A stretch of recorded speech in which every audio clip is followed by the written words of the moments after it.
Alors, ces derniers temps, sur les routes en France, on voit apparaître des choses un peu nouvelles, non? Des sortes de grandes tourelles, des losanges qui s'allument sur les panneaux. Forcément, ça change nos habitudes de conduite. Mais qu'est-ce que c'est au juste? Et surtout, à quoi ça sert? Allez, on va décortiquer tout ça. Oui, ces fameux signaux.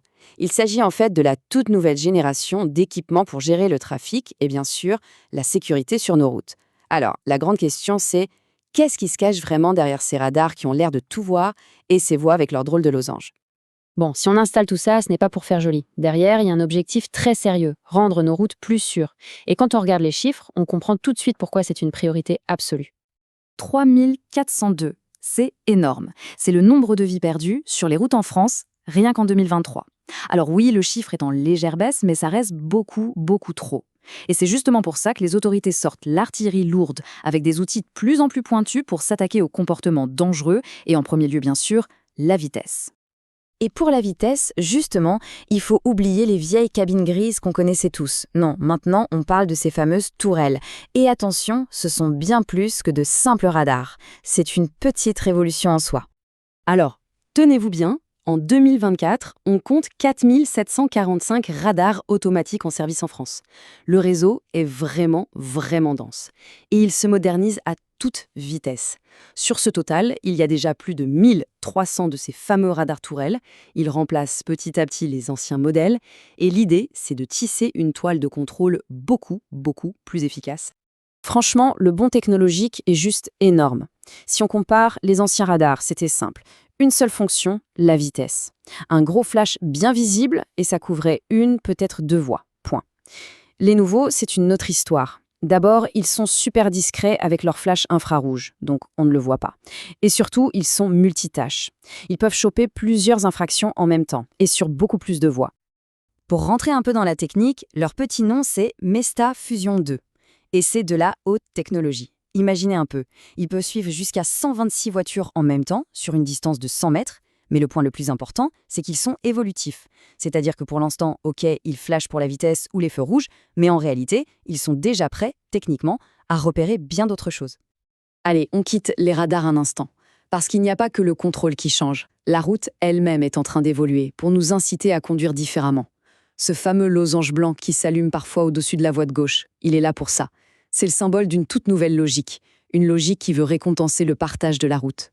Ce losange, c'est vraiment LE signal à connaître maintenant. La règle est simple, quand il est allumé, eh bien la voie de gauche n'est plus accessible à tout le monde. Elle se transforme en une sorte de voie VIP. L'objectif, c'est de faire passer plus de monde avec moins de voitures. Logique, surtout aux heures de pointe quand tout est bouché. Alors concrètement, qui a le droit de rouler sur cette voie? La règle de base, elle est hyper simple. Il faut être au moins 2 dans la voiture. C'est la voie du covoiturage en fait. Ça marche aussi pour les bus, les cars et les taxis. Mais attention, petite subtilité, selon les villes, il peut y avoir des exceptions. Par exemple, parfois les voitures 100% électriques ont le droit de l'utiliser, même avec une seule personne à bord. Le conseil, c'est donc de toujours bien regarder les panneaux sur place. Là, il y a un truc qui peut paraître un peu bizarre. C'est une question qu'on entend souvent. Logiquement, on se dit « Super, une voie fluide, je vais pouvoir tracer ». Sauf que non. Que ce soit sur le périph' à Paris ou à côté de Lyon, la vitesse sur cette voie est souvent limitée à 70, voire même 50 km/h. Ça semble complètement contre-intuitif, et pourtant, il y a une vraie logique derrière tout ça. En fait, cette vitesse réduite, elle sert 3 choses. D'abord, la sécurité. C'est logique. Si une voie roule à 50 et les autres sont presque à l'arrêt, le différentiel de vitesse est faible. Ça rend les changements de fil beaucoup moins dangereux. Ensuite, la fluidité générale. Et oui, une vitesse constante, même plus basse, ça évite les coups de frein et les fameux effets accordéon qui créent les bouchons. Et enfin, le troisième point, c'est l'écologie. Rouler plus cool, de manière plus souple, ça fait moins de bruit et ça pollue moins.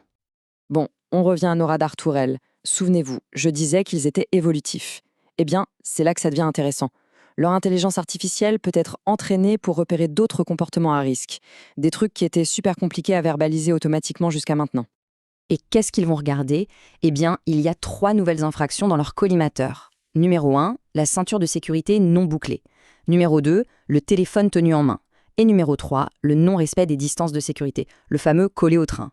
Pour l'instant, c'est en phase de test, mais ça va arriver petit à petit. L'idée, c'est de s'attaquer à d'autres grandes causes d'accidents, au-delà de la simple vitesse. Forcément, quand on entend intelligence artificielle, détection automatique, on peut se dire « et si la machine se trompe ?» C'est une vraie question. Mais il faut savoir qu'il y a un garde-fou dans le système, c'est important. L'algorithme, lui, il ne fait que détecter une infraction possible. Derrière, la photo est toujours envoyée à un vrai agent, un humain, qui vérifie et qui décide, oui ou non, de verbaliser. Ce contrôle humain, c'est la garantie que le système reste juste.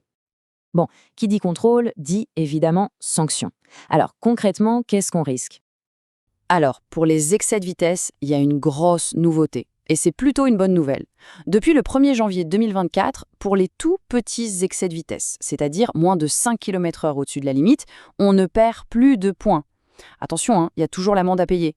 Mais le permis est sauf. C'est une sorte de mesure de tolérance pour les petites étourdiseries. Par contre, pour les excès plus importants, là, rien ne change. Les sanctions restent les mêmes. Ce qui est intéressant, c'est de voir comment les sanctions sont hiérarchisées. Griller un feu rouge, par exemple, ça c'est considéré comme hyper dangereux, donc bim, 4 points en moins. Ne pas mettre sa ceinture, 3 points. Par contre, utiliser la voie de covoiturage alors qu'on n'a pas le droit, là la sanction est financière. Une amende bien salée de 135 €, mais 0 points en moins sur le permis. Pourquoi? Parce qu'on considère que c'est une infraction aux règles de circulation, plus qu'une mise en danger immédiate des autres. Finalement, tout ça, ça nous amène à une question de fond. Avec ces routes qui deviennent de plus en plus intelligentes, est-ce que notre conduite devient vraiment plus sûre ou est-ce qu'elle devient simplement plus surveillée? Est-ce que ces sentinelles électroniques nous rendent plus responsables ou est-ce qu'on assiste juste à la naissance d'une conduite sous haute surveillance? La réponse, elle est sûrement un peu entre les deux. En tout cas, le débat est ouvert.